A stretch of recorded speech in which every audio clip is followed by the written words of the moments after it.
नमस्कार, penalty corner में आपका स्वागत है। आज बात करेंगे हम सबसे पहले वसुंधरा राजे की दिल्ली दौरे की। दिल्ली में वसुंधरा राजे ने आज बीजेपी मुख्यालय जाकर बीएल संतोष से मुलाकात की। राजस्थान के प्रभारी अरुण सिंह वहाँ मौजूद थे और एक बार तो पूरे राजस्थान में ये हवा फैल गई कि आज कुछ होने वाला है, कुछ होने वाला है। लेकिन अभी कुछ नहीं हुआ, ये मैं कहना चाहता हूँ पेनल्टी कॉर्नर में। राजस्थान के हालात पर चर्चा हो सकती हुई हो। 40 मिनट की मुलाकात चली। हो सकता है राजस्थान में इफ एंड बट्स जो भी हैं उन पर चर्चा बीएल संतोष से की गई होगी, लेकिन कोई निर्णायक बात आज हुई हो ऐसा नहीं हुआ है। हो सकता है किसी निर्णय की भूमिका लिखी गई हो, किसी निर्णय की प्रस्तावना रची गई हो, वो आने वाला वक्त बताएगा। लेकिन आज ऐसा कुछ भी पॉलिटिकल नहीं हुआ इस मीटिंग में जिसकी की चर्चा की जाए, जिसके निहितार्थ ढूंढे जाएं या निकाले जाएं। वसुंधरा राजे इस बैठक के बाद सीधे उदयपुर चली गई दिल्ली से एक शादी में भाग लेने के लिए, और उस शादी में भाग लेने के बाद वो वापस दिल्ली जाएंगी और दिल्ली जाकर उनका जो झारखंड का प्रस्तावित दौरा है उसका इंतजार करेंगी, इसलिए कि 10 जून से 13 जून तक उनको झारखंड रहना था। 10, 11, 12, 3 दिन। तो 11 जून को झारखंड में बीजेपी कोई बड़ा आयोजन कर रही, कोई आंदोलन कर रही बड़ा, इसलिए उन्होंने रिक्वेस्ट की है कि ये दौरा 11 के बाद किया जाए। तो हो सकता है रीशेड्यूल हो जाए तो 12, 13, 14 हो जाए। और अनिश्चय की इस घड़ी में वे स्वयं तो उदयपुर से दिल्ली लौट जाएंगी और वहाँ प्रतीक्षा करेंगी कि दौरा रीशेड्यूल होकर क्या तय होता है, उसके हिसाब से वो झारखंड जाएंगी 3 दिन के दौरे पर। मोदी सरकार की 9 साल की उपलब्धियों पर चर्चा करने के लिए प्रेस कॉन्फ्रेंस करेंगी, लोगों से मिलेंगी, बातचीत करेंगी, जो भी उनको कहा गया है। तो फिलहाल आज की इस मुलाकात में कोई निर्णायक बात नहीं हुई है, कोई संकेत नहीं है, कोई संदेश नहीं है। कोई बात होगी मन में तो कह दी होगी उन्होंने, आला कमान को कुछ उनको कन्वे करना होगा, कर दिया होगा, लेकिन ऐसा कुछ नहीं है जिसे हम रिपोर्टेबल कहें। फिलहाल नहीं है, सामने आएगा तो आपको बताएंगे हम, जाहिर है। इधर जयपुर में कांग्रेस में हलचल रही। प्रभारी रंधावा ने आज कई मंत्रियों से और विधायकों से फीडबैक लिया। वो 2-3 दिन और फीडबैक लेंगे। फीडबैक में ये था कि जो कुछ योजनाएं लागू की गई हैं मुख्यमंत्री गहलोत के द्वारा, उनकी सरकार के द्वारा, उनका एक तो जनता में फीडबैक क्या है, रेस्पॉन्स क्या है, कोई नेगेटिविटी है क्या, पॉजिटिविटी है तो कितनी है, और कितना हो गया, कितना करना बाकी है, क्या हो गया, क्या करना बाकी है। कोई आरक्षण का मुद्दा उठ रहा है, ओबीसी आरक्षण बढ़ाएं, कुछ और बढ़ाएं, कुछ और किया जा सकता है क्या चुनाव के पहले। अगर कोई मांग, कोई दृष्टिकोण, कोई विचार सामने आया विधायकों के द्वारा, मंत्रियों के द्वारा, तो उस पर गौर किया जाएगा। और मूलतः ओबीसी आरक्षण को बढ़ाने की बात सामने आई है आज। ये जो भी फैक्ट्स निकल के आएंगे इस फीडबैक में 3-4 दिन, 2-3 दिन होगा, इन फैक्ट्स के आधार पर दिल्ली में मीटिंग होगी और के.सी. वेणुगोपाल को प्रस्तुत भी की जाएगी रिपोर्ट, और आगे का रास्ता तय किया जाएगा किस दिशा में बढ़ना है कांग्रेस को चुनाव की वैतरणी पार करने के लिए। आइए सुनते हैं क्या कहा रंधावा ने इस मीटिंग के बाद। देखिए कि ये मीटिंग्स तो हर रोज़ चलती रहेंगी। मेरा काम ही है कि वर्कर्स को मिलना। जो आज नहीं, जब भी मैं आऊँगा हर रोज़ ऐसी ही मीटिंग्स चलती रहेंगी जब तक इलेक्शन है, और हम इलेक्शन मोड में हैं। और एक एक आदमी को, हर वर्कर को आपने सुबह से देखा 9 बजे से लेकर 4 बज गए हैं, छोटे से लेकर बड़े लीडर को मैं मिल रहा हूँ और उनसे फीडबैक, उनका क्या काम कैसे चल रहा है, कैसे कांग्रेस का प्रोग्राम कैसे चल रहा है, वर्कर्स के क्या डिमांड्स हैं, क्या उनकी प्रॉब्लम्स हैं, किसी के साथ क्या नाराज़गी है। एसटी, ओबीसी हर जो है उनको मैं बुला रहा हूँ। मेरे को सुबह जाट भी मिले थे, वो भी सभी मिलकर गए हैं। तो कांग्रेस एक सेकुलर पार्टी है।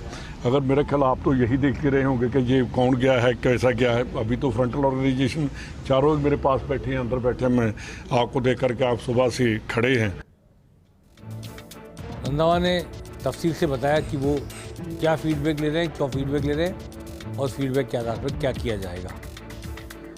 अब आज एक घटना और हुई। सांसद किरोड़ीलाल मीणा, बीजेपी के सांसद, अपने उग्र आक्रामक स्वभाव के लिए जाने जाते हैं। आज उन्होंने ईडी में पहुंचकर एक और शिकायत की जो DOIT, डिपार्टमेंट ऑफ IT में भ्रष्टाचार को लेकर थी। जहां पर सोना मिला, जहां पर नकदी मिली, उस डिपार्टमेंट को लेकर किरोड़ीलाल मीणा ने आज शिकायत की ईडी में और इसकी व्यापक पैमाने पर जांच की मांग की। ये तो ठीक है, एक शिकायत दर्ज कराई, परिवादी को साथ ले गए थे अपने, परिवादी ने दर्ज कराया परिवार। लेकिन रमेश मीणा जो कैबिनेट मंत्री हैं राजस्थान सरकार में, उन्होंने आज किरोड़ीलाल मीणा की गिरफ्तारी की मांग कर डाली। अब मीणा राजनीति में, मीणा समाज की राजनीति में किरोड़ीलाल मीणा एक तरफ है, परसाईलाल मीणा, रमेश मीणा, मुरारी मीणा दूसरी तरफ कांग्रेस के साथ, बीजेपी वर्सेज कांग्रेस है। तो ये रमेश मीणा ने क्या कहा किरोड़ीलाल मीणा के लिए और किरोड़ीलाल मीणा ने कैसे उसका जवाब दिया, आइए देखते हैं पेनल्टी कॉर्नर में। किरोड़ीलाल ने इस प्रकार का बयान पहली बार नहीं दिया है। पहले भी वसुंधरा को कहा था कि नाक से नक्शी निकल जाएगी और क्या क्या नहीं कहा वसुंधरा जी के लिए। तो किरोड़ीलाल की वजह से बात करना मेरे हिसाब से ठीक नहीं है। किरोड़ीलाल का सूरस्त हो चुका है, किरोड़ीलाल अपराधी है, उस पर 5 केस लगे हुए हैं, फिर भी हमारे माननीय मुख्यमंत्री पता नहीं क्यों गिरफ्तार नहीं कर रहे।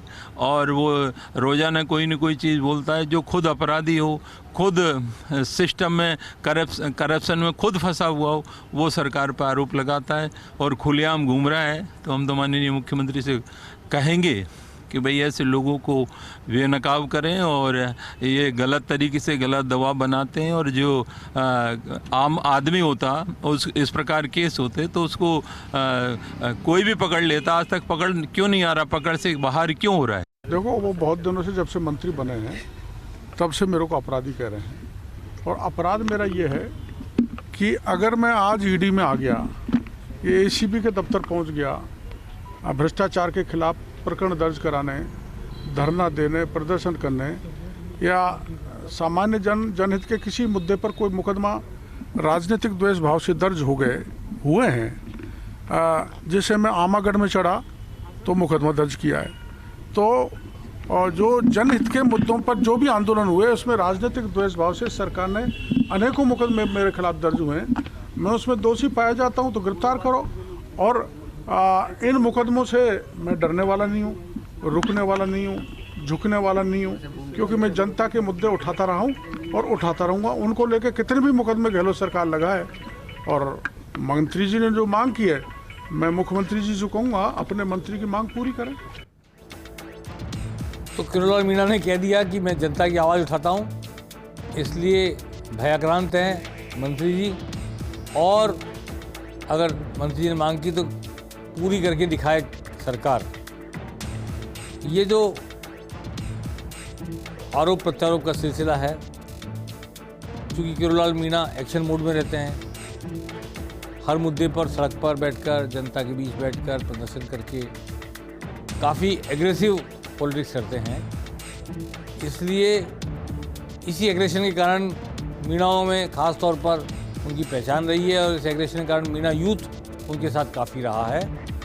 लेकिन अब वो राज्यसभा की सांसद हैं, कैबिनेट मंत्री रह चुके हैं बीजेपी सरकार में, उनकी पत्नी गहलोत सरकार में मंत्री रह चुकी हैं। एक बार ऐसा भी मौका आया था, उनके समर्थन से मुख्यमंत्री गहलोत ने सरकार बनाई थी। तो अब वो खुलेआम कह रहे हैं कि सरकार गिरफ्तार करके बताए, ऐसे कई मुकदमे मेरे पर लगा चुके हैं। तो उन्होंने चुनौती का जवाब दिया है, जैसे जैसे चुनाव नज़दीक आएंगे ये तकरार बढ़ेगी। मैं ये बताना चाहता हूँ कि मीणा वोटों को लेकर ख़ास तौर पर भारी खींचतान है इस वक्त, और हरीश मीणा, नमो नारायण मीणा, रमेश मीणा, परसाईलाल मीणा, मुरारी मीणा, सारे मीणा एक तरफ कांग्रेस के साथ, और किरोड़ीलाल मीणा, जसकौर मीणा सांसद जरूर है, लेकिन मीणा समाज पर जो पकड़ का मामला है, जहाँ तक राजनीतिक ज़मीन का मामला है, किरोड़ीलाल मीणा की है। तो वो एक तरफ है। आगे आगे देखिए होता है क्या। चुनाव जैसे नज़दीक आएंगे तल्खी बढ़ेगी, आरोप प्रत्यारोप का सिलसिला और तेज होगा। पता नहीं किस मोड़ पर जाकर ये खत्म होगा, शायद चुनाव तक चलता ही रहे, ऐसा लगता है मुझे। किरोड़लाल मीणा ने आज चंद्रराज सिंघवी से मुलाकात की। चंद्रराज सिंघवी को लोग 2003 के ज़माने से चाणक्य कहते हैं, जब वो वसुंधरा जी के साथ थे और उनके सलाहकार थे और 20 सूत्री कार्यक्रम समिति के अध्यक्ष भी बनाए गए। और उसके बाद वो कई चुनावों में उन्होंने अपनी अपनी भूमिका निभाई। आज चंद्रराज सिंघवी घर जा करके दोनों मिले, गले मिले, और गले इसलिए मिले कि किरोड़लाल मीणा ने FIR दर्ज कराई, या जो परिवार दर्ज कराया ACB वहाँ जाकर ED में, उसको लेकर तो चंद्रराज सिंघवी ने बधाई दी, क्योंकि चंद्रराज सिंघवी बिल्कुल गहलोत सरकार के खिलाफ हैं, ज़बरदस्त। और उन्होंने चंद्रराज सिंघवी को इस बात की बधाई दी कि एकनाथ शिंदे की शिवसेना के प्रभारी बनकर आए हैं। अब दोनों ने गलबैया की है, पुराने प्रेमी हैं, पुराने मित्र हैं, और आज इस मुलाकात हुई है।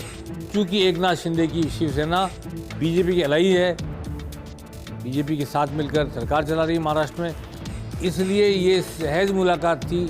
और BJP के एक सांसद ने शिवसेना शिंदे के राजस्थान प्रभारी से मुलाकात की, या फिर किरोड़लाल मीणा ने चंद्रराज सिंघवी से मुलाकात की। लेकिन इस मुलाकात के कहीं ना कहीं कोई ना कोई राजनीतिक मायने निकलेंगे आगे चलकर, क्योंकि चंद्रराज सिंघवी इसमें एक्सपर्ट हैं, कहाँ किसको गिराना, कहाँ किसको उठाना, कहाँ किसके वोट काट के खड़े करना और कहाँ किसको वोट काट के हरा देना, इसके वो निपुण माने जाते हैं इस विषय इसमें। तो दोनों की इस मुलाकात में देखिए आगे राजनीति में क्या होता है। इस मुलाकात के बाद हम आज चर्चा करेंगे हनुमान बेनीवाल की। हनुमान बेनीवाल 9 जून से दौरे पर निकल रहे हैं, शायद 25 जून तक, 26 जून तक दौरे पर रहेंगे और 8 जिलों में जाएंगे। खास बात यह है कि वो बाड़मेर भी जा रहे हैं, टोंक भी जा रहे हैं, भीलवाड़ा भी जा रहे हैं और गंगानगर भी जा रहे हैं, सीकर भी आ रहे हैं, नागौर भी घूम रहे हैं। अलग अलग कॉन्स्टिट्यूंसी उन्होंने मेरे ख्याल से चुन ली है, जिन कॉन्स्टिट्यूंसी में जा रहे हैं, जहाँ पर कि वो अगले चुनाव में प्रत्याशी उतारेंगे। इसमें वो नौहर भी जाएंगे, जहाँ से कभी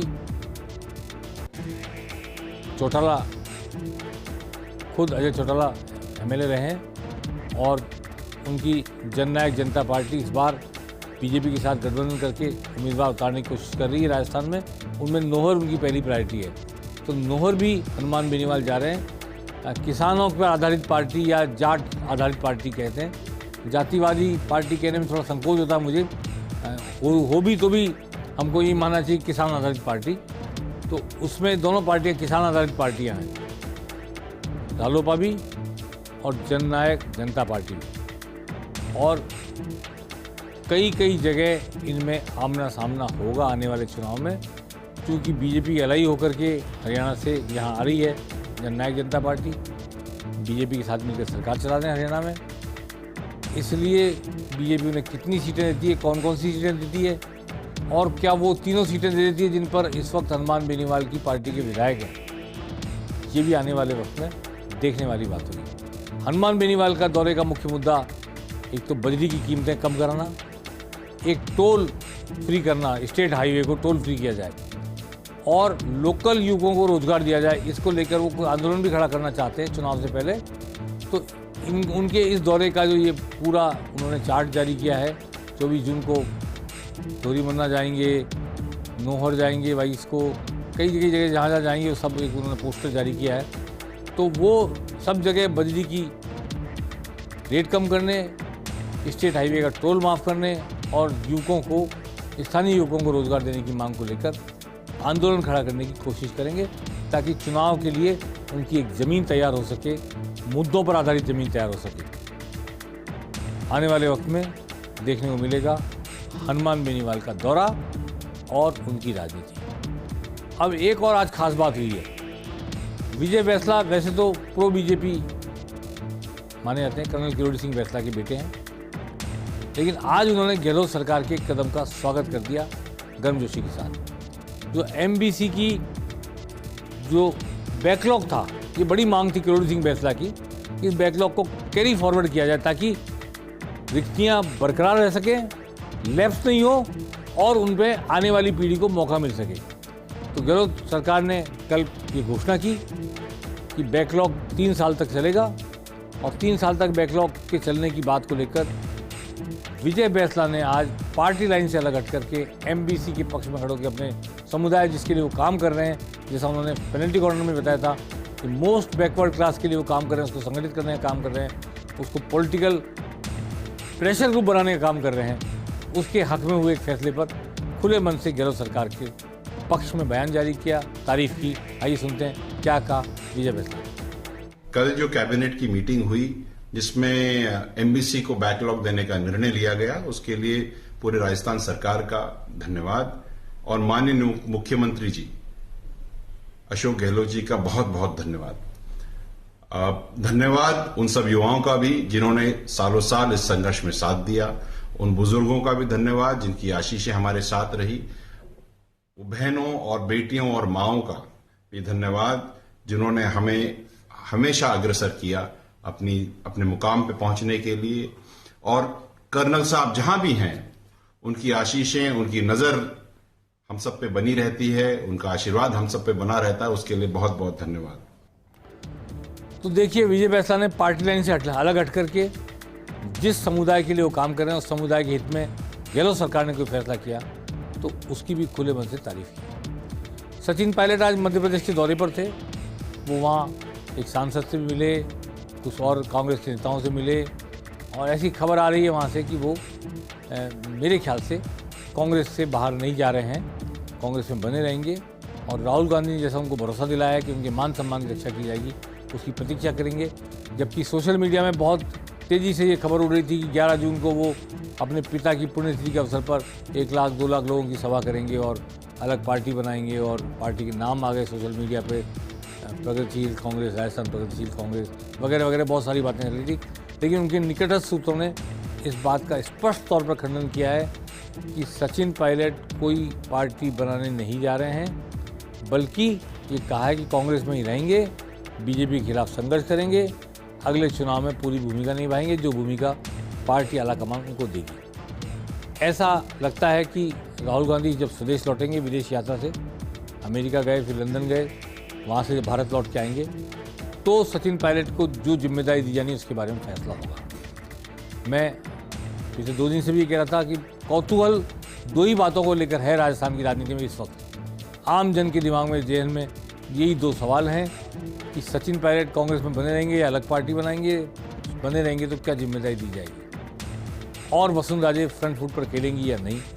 आज वसुंधरा के एंड पर दिल्ली में एक मुलाकात हुई BL संतोष से, पार्टी के जो संगठनात्मक प्रमुख हैं सारे काम देखते हैं, संघ की दृष्टि से सारे काम देखते हैं, और उसका कोई नतीजा ऐसा निकला नहीं जिसका उल्लेख किया जा सके। लेकिन हम उस बात पर कायम है कि इन 2 के बारे में फैसला दोनों पार्टियों को खुद की पार्टियों को करना पड़ेगा। चुनाव की गर्मी तभी शुरू होगी जब सचिन पायलट कुछ बनेंगे कांग्रेस में या अलग पार्टी बनाएंगे। अलग पार्टी की संभावना मुझे नहीं लगती बिल्कुल, तो बनेंगे कुछ कांग्रेस में, और इधर रिक्त स्थान की पूर्ति, जैसे हम पढ़ते थे बचपन में, तो रिक्त स्थान की पूर्ति होनी दोनों जगह। वसुंधरा की रीशेड्यूलिंग, रिपोजिशनिंग होगी, उनका झारखंड दौरा रीशेड्यूल होकर के आएगा, उसके बाद झारखंड से जब लौटेंगी तो बीजेपी में उनको लेकर क्या फैसला होता है, क्या बात होती है, इसका भी सबको इंतजार है, और सचिन पायलट को लेकर क्या होता है इसका भी इंतजार है। अभी चुनाव में ही 6 महीने बाकी हैं, लेकिन जातियां लामबंद होनी शुरू हो गई, जैसा कि हम हमेशा देखते हैं। कुमाऊं महापंचायत हो रही है, महासंगम हो रहा है मालियों का, जाट महाकुंभ हो रहा है, तमाम जातियां लामबंद हो रही हैं, और एक प्रेशर ग्रुप की तरह हमारे को इतने टिकट दो, हमारे को इतने सीटें दो वगैरह वगैरह दोनों पार्टियों बनाने की कोशिश की जा रही है। अभी माली समाज का जो सम्मेलन हुआ था, इसका मैंने जिक्र किया था कि वहाँ गहलोत के पोस्टर वहाँ पे दिखाए गए बार बार, तो अशोक गहलोत जिंदाबाद के नारे भी लगे। लेकिन दूसरे पक्ष का ये कहना है कि वो कुछ लोग थे जो कर रहे थे, और माली समाज अपने सामाजिक हितों को लेकर एकजुट है और उसमें कोई बंटवारा नहीं हुआ है, ऐसा कहना है जिन लोगों ने आयोजन किया था। आने वाले वक्त में हम चर्चा करेंगे जातिवाद की भी और टिकटों के बंटवारे को लेकर जो आधारभूत बातें तय होगी उन पर भी। फिलहाल पेनल्टी कॉर्नर में इतना ही। नमस्कार।